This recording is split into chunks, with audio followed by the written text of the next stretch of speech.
call the October 27, 2016 Traffic and Parking Commission meeting to order. And I'll please stand for the pledge of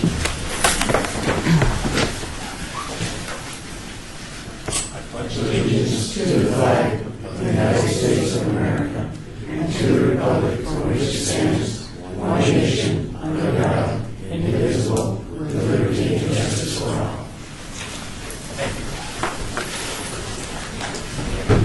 Please have a roll call.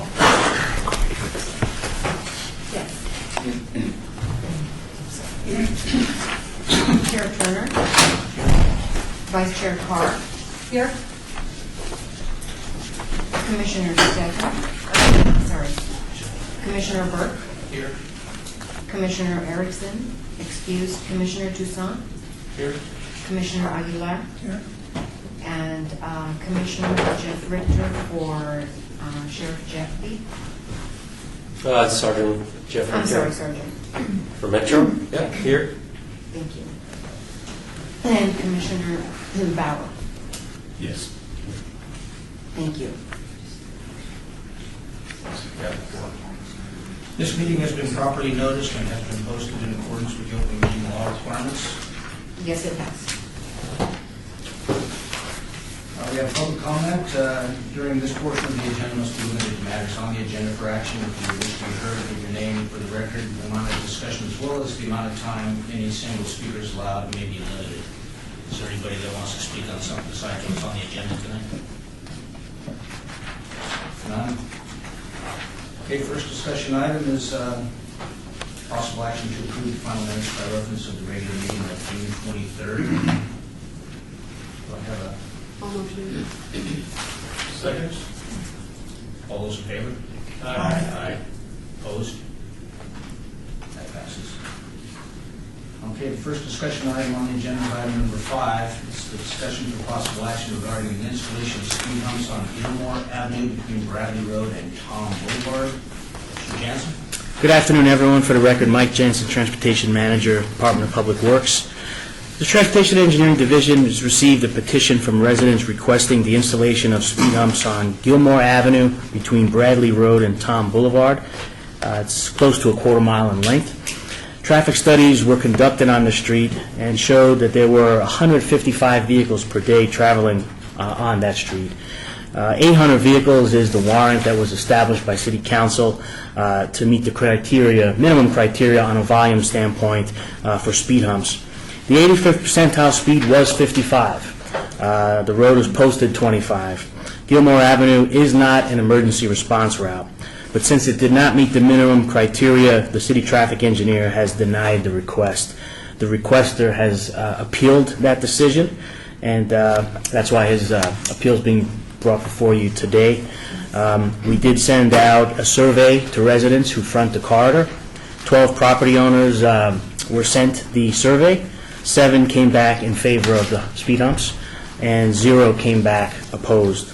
And just to reiterate our recommendation, the Transportation Engineering Division recommends denial because it did not meet the minimum criteria. Okay, thank you. This has been advertised as a public hearing. If there's anyone present who would like to speak on this item, please come forward. I see that we've got a couple of blue cards here, and I'd like to Anthony Allison. My name is Anthony Allison. I live at 5125 Gilmore, and I am here to ask you to reconsider your decision not to put the speed humps on that road.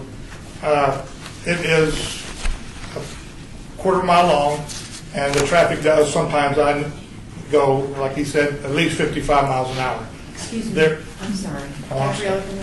Could you have There are horses that go up and down that street on a daily basis. There's a couple families that have kids, and they travel up and down Gilmore, and it does pose a hazard. I've seen several times where people have had to stop for horses and all those kind of things, so I'm just going to ask you to reconsider. I know it doesn't meet the number of cars, but it is we feel it's a hazard for safety. Okay. Thank you. From Joanne Pastor Allison. Same, Joanne Pastor Allison, live at 5125. My concern is the kids, and we have an elderly lady who all she does all day long is walk up and down that street, and I mean, somebody could lose control and take her out. They could take out the wall. They could be in my living room. There are no type of barriers. It's just we're getting more and more horses in the area than we did than we had years ago, and it's just scary. It's a scary situation to see these people. And the motorcycle shop is right over on Rancho, and I think they try all the new bikes out on our street. So that's it. So thank you. Thank you, appreciate it. Is there anybody else that would like to speak on this item? If not, I'll close the public hearing. Commissioners, I'll open it up to you. Do you have any comments? Mike, is this on the trails map? This particular location, to my knowledge, is not on the recreational trails corridor map. But there are some rural properties out here, and some of the rural residents do have horses, and they try to find a corridor that's, some of the other through streets. Tom and Bradley are through streets, whereas this piece of Gilmore tees into Bradley, so it's a little more comfortable, I think, than certainly to the north we have a much larger street, Alexander Road, and to the south is Craig. So they're riding the horses on the pavement? On pavement, yeah.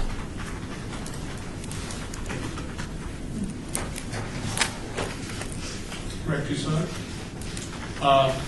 Question, obviously the standards are much higher than the traffic you have. Is there something unusual about this community, or do we indicate a different need maybe? Commissioner, interesting, when we look at the trip generation that a residential property generates, we do traffic studies all over the city, and typically a residential property will generate 7 to 10 trips a day. And so if you look at this particular corridor, we have 12 at front. And so using our 10 trips per day on the high end, that would generate approximately 120 cars a day, and on the low end, 84, 85. And so there's a smaller amount of cars on this corridor because it doesn't go through on the west side. And I would say the criteria that was established by City Council, the 800 threshold, was we have a lot of streets that are more through streets that are often used as a cut-through to try to get around a congested intersection. But at this level of traffic, 155 cars is a small number, but absolutely our studies did measure a high speed. And so first thing we did when we received the request and saw those volumes, we don't always put up speed limit signs on 25-mile-per-hour roads because the prima facie state law speed is 25. But in this particular case, we added stop signs on each end to remind folks who may be coming from, further over towards Decatur. There's a lot of stores over there in Decatur, and they might have come through and may not recall that 25 is the speed limit. So that was the activity that we took after we received the citizen's request. Mr. Paul, make sure. So there's nothing that you see unusual about this would dictate higher levels of danger, let's put it. Right, yeah. Other than maybe the lack of sidewalks. This particular area, Commissioner, has some of the more rural standards. We have quite a few properties just to the northwest that don't even have any curb and gutter. And some folks who chose these areas of town to live in, they don't want street lights, they don't want the urban improvements. And so we have quite a few areas in the city that have more of a rural character. This one happens to have curb and gutter, but doesn't have sidewalk or street lights. We got street lights. Oh, you have street lights, yeah. But no sidewalks, yeah. Does that commercial site have access to, This particular one there? no, the one on Rancho? On the Rancho. Lower left. Rancho. The condos and apartments? Are No, those condos and apartments? that's a business park. Business And park. no, it does not. Yeah, they don't have a driveway. Oh, they don't. Correct. It does not. Because I would say that would probably generate a lot more. I Yeah, can tell you what generates the traffic. I live on that street. Excuse me, if you could come forward and give your name, please.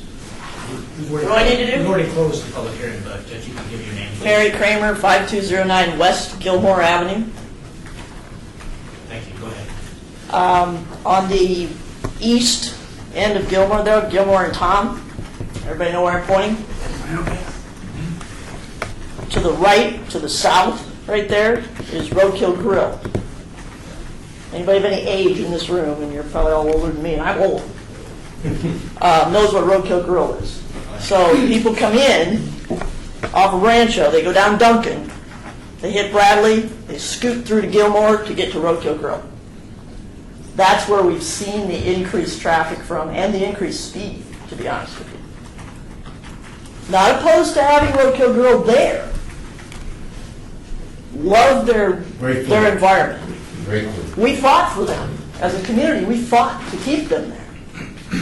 But we also are very concerned about the speed on that street and somebody getting killed, like what happened at Bradley and Alexander. So, just give you a nutshell view.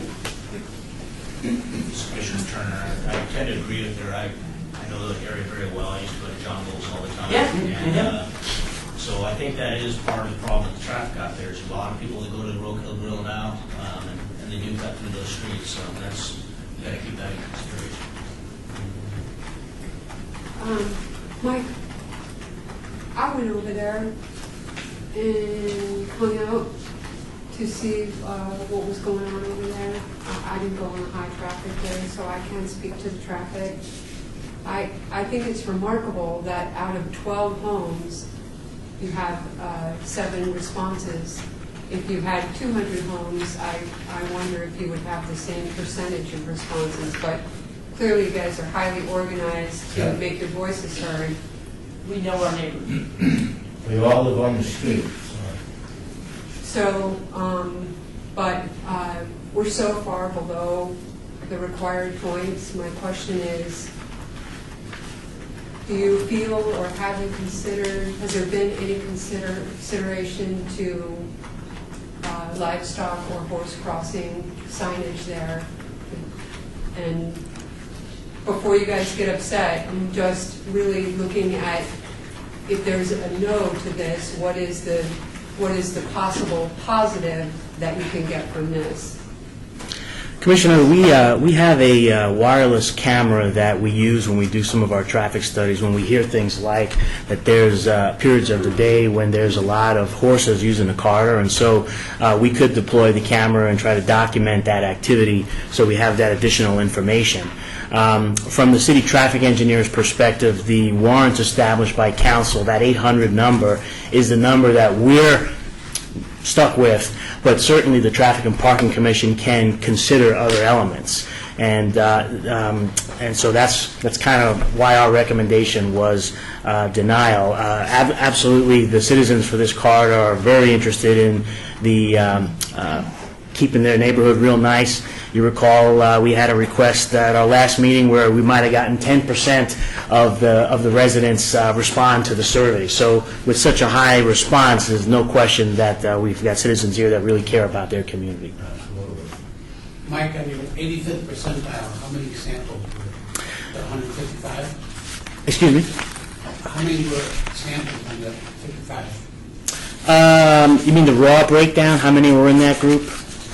No, I mean, how many vehicles were counted for the speed? The total ADT, the 24-hour ADT, was 155 vehicles. So the 85th percentile was only based on 155? Correct. That's high. Yeah. That would be the high end, would be anywhere from 50 to 55. Sergeant Richter, Metro Police here. I just got a question maybe for some of the citizens. Has anyone called our department and asked for a service request for speed? Yes.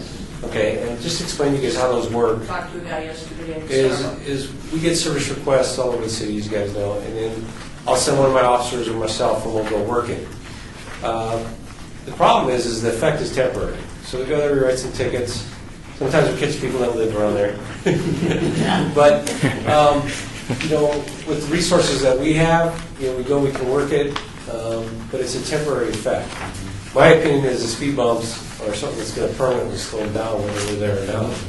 Or they call us back there in another 3 months to come back and do enforcement. Enforcement has a limited effect as long as we're there.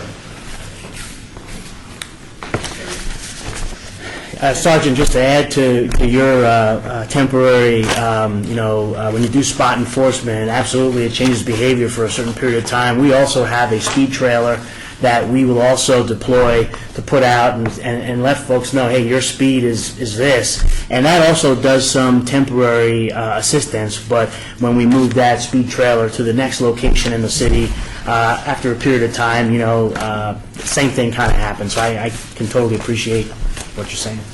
I just talked to the motorcycle officer yesterday at Starbucks and asked him to come help us. Yeah, I appreciate that. With the speed bumps, the first time they hit them, they will not be hitting them the second time, that's for sure. Yeah, especially at that speed. Yeah. Well, I agree. Do you have any more temporary ones? Commissioner, we don't have any temporary speed humps. Right now, the two types of devices that we have are the asphalt speed humps and then the device that we're now starting to use on fire routes, the speed cushions. Craig Tucson, if we were to approve speed bumps, where would they be located, do you think, and how many would be appropriate? Commissioner, for a corridor like this, we would anticipate, we generally try to locate them about 400 feet apart, and we get the first one about 150 to 200 feet from the intersection. So on this corridor, we probably have 3 speed humps. 2 to 3 would be approximately how many we'd fit in on there. I only asked for 2.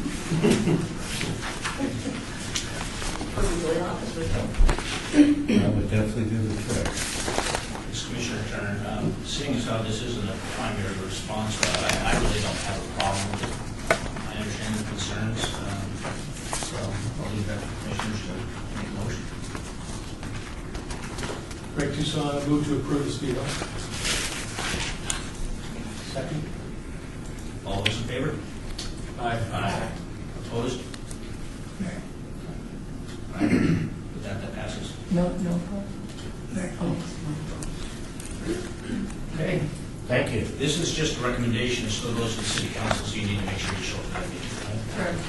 Will we be notified of that as all residents? How does that go? I believe so, yes. I'll send it out. Your family. Okay, the next item on the agenda. Thank you. Thank you all. Thank you very much. Nice to be heard. Yes, thank you for your time. We think we saved a life or two. All right, the next item on the agenda is item number 6, is the discussion for possible action regarding the installation of speed humps on Button Willow Drive between Sun City Boulevard and High Range Drive. This is being advertised. Mr. Jensen, go ahead and slow down. Thank you, Commissioner. The Transportation Engineering Division has received a petition from residents requesting the installation of speed humps on Button Willow Drive between Sun City Boulevard and High Range Drive. This is a quarter-mile segment of Button Willow Drive. Traffic studies conducted on this street showed that there were 1,093 vehicles per day traveling the street. 800 vehicles per day are needed to meet the minimum criteria for speed humps. The 85th percentile speed was 55. A little bit of a coincidence with our first item. This street, however, is an emergency response route. A survey on the installation of speed humps was sent to 38 property owners. We received 21 back, 14 in favor, and 7 opposed. Our recommendation is recommending the denial of traditional speed humps because it's an emergency response route, but we are recommending consideration of the installation of speed cushions because fire department would be supportive of that. And this is one of those corridors that in the past we had received requests for speed humps and they were very quickly denied because it was an emergency response route and we didn't have an alternative. And so in this particular case, based on some of the work we've done on the last few items with the speed cushions and pillows, we would be supportive of that device. This has been advertised as a public hearing. Is there anyone who would like to come speak on this item, come forward? But I do have a couple of cards here. David Moreno.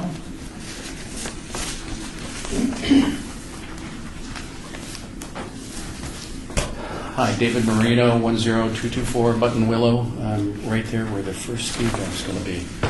What's the difference between a pillow and the other one?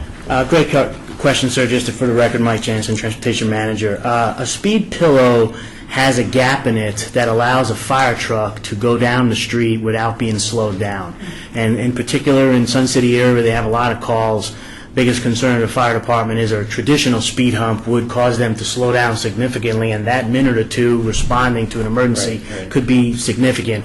And so in the past, on a corridor like this, they would have said absolutely not. But this new device, we just recently installed one on 15th Street, just south of Charleston. If you'd like to see what it looks like, you can take a look. It's very close to City Hall. But basically, it's very similar to a speed hump with a gap that is sized exactly to the fire truck's wheelbase, so they can kind of cut right through. So you kind of have one on each side of the Have one on each side with a little gap in the middle for the fire truck, and most And the speed bump itself, is it wide or is it? 14 foot wide, and the average height is between 3 and 4 inches high. Okay. That's all I had. Would the golf carts be using the fire axis? That would be my only problem with putting the cushion down there, is the golf cart would go between it coming on to traffic. That's a great question, Commissioner. Certainly not one that, with the speed pillows being such a new device, we don't have many streets that have golf carts allowed. So yeah, that's an interesting situation. Don't know. All right, the next card we have is from Tom Johnson. I'm Tom Johnson. I'm the guy that wrote the email initially. And since you're talking like you're in favor of it, I don't have much to add. However, it is something that I think is needed with the volume. The other thing on this map here, Sun City Boulevard, this is an entrance to Sun City here. It makes a big loop up around, down to near where the fire station is, if you know that is. And there are 3 stop signs. There's one right here, another one, and another one. This is turned into a bypass from here to High Range with no stop signs. And I don't know whether apps like Waze and so forth have routed people that way or what, but that could be part of the high traffic volume. Otherwise, it's just the access of serving all the people that live in Sun City. But it just seems to be easier for people to do this shortcut rather than go around on Sun City Boulevard. Is there anybody else who would like to speak on this item? If none, I'll close the public hearing and open it up to commissioners. Kathleen Carr, I'll go first. I went out there to Button Willow, and I'm sorry, I mistook you for Keith that I spoke to. I went out there on a Sunday because I figured I might find some people outside and talk to them about what was going on their street. And I did talk to 2 fellows, and while I did, there was the sound of a freeway behind me as cars went up and down that street. Cars are going really fast. I noticed on our number 7 here that it's there's more points for elderly housing, which it's not apartments, but that is a 55 and over community, and that adds some points for that. There's also those 3-4 side streets there that coming down. They're coming down at a slope to meet Button Willow, and none of them have stop signs, which I think creates a potential for danger. And there's also golf carts, and it's a slope. So at the top there, on the left of the screen, is the top of the hill, and then you go to the bottom of the hill, and then I came back up, and I was probably going 30, and I had a car pass me, which really ticked me off. And I just want to tell you guys that I feel that the onus is on us to protect the quality of life for our seniors, and I would be all for speed cushions. Commissioner, that's a great point you brought up, the criteria setting on elderly housing. We've historically looked at that from like the apartments, kind of an assisted type facility, Sun City's 55 and over, but I think that's certainly a good point that you made that is worth considering as well. Those are really nice people over there that have lived over there for so many, I mean, everybody I talked to over there have been there over 20 years.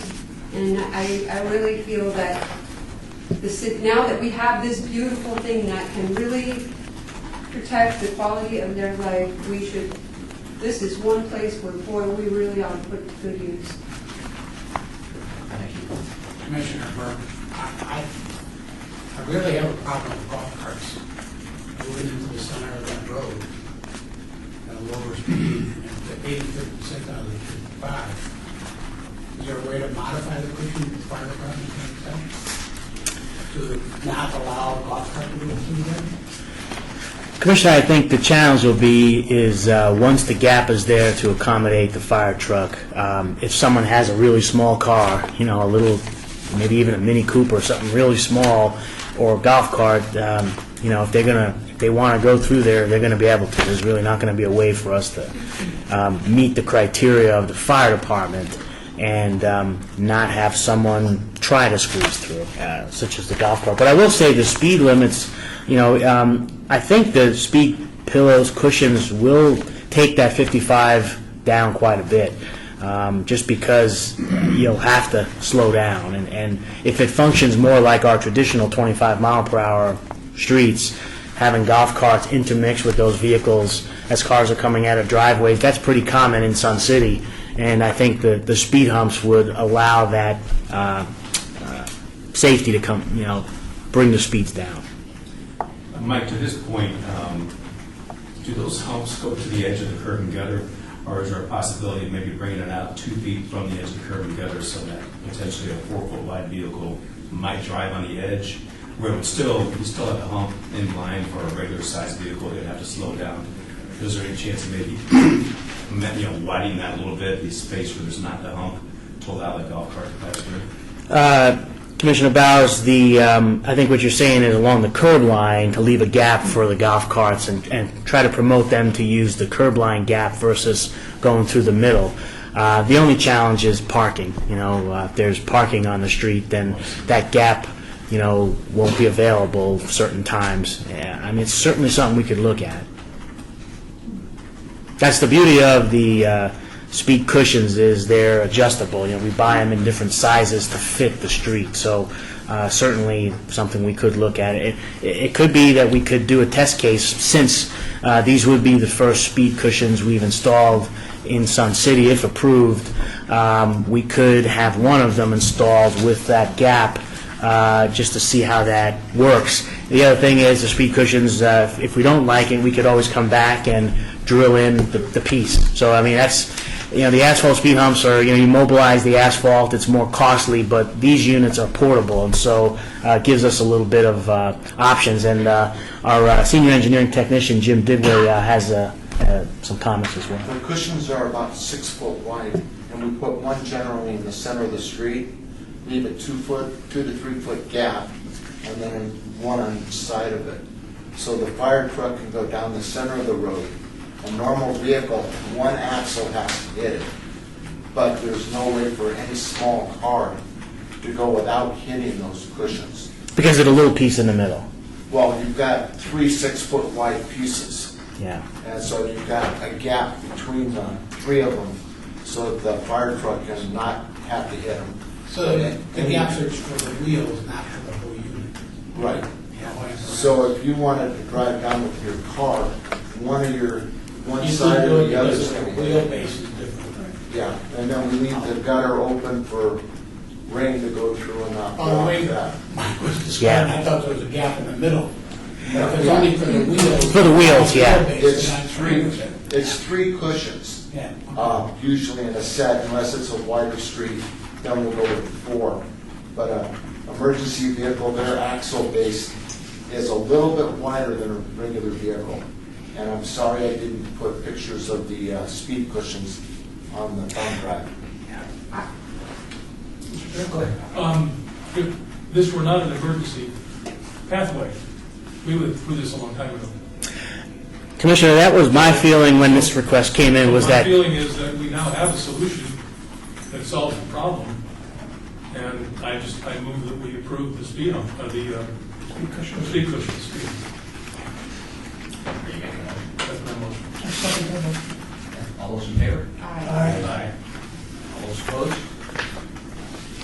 That passes. Thank you. This is, let's see, this is just recommendations. This will go to the city council, city meeting. But I think they'll be in favor of this one. Thank you. All right, this portion of the agenda is for citizens' participation. Is there anybody who'd like to speak on this portion? Anybody have anything? I just want to thank you guys for the speed cushions in my neighborhood. They're very gentle. Once they go in summertime, I don't think they'll knock anybody's plugs out of the back of their cart.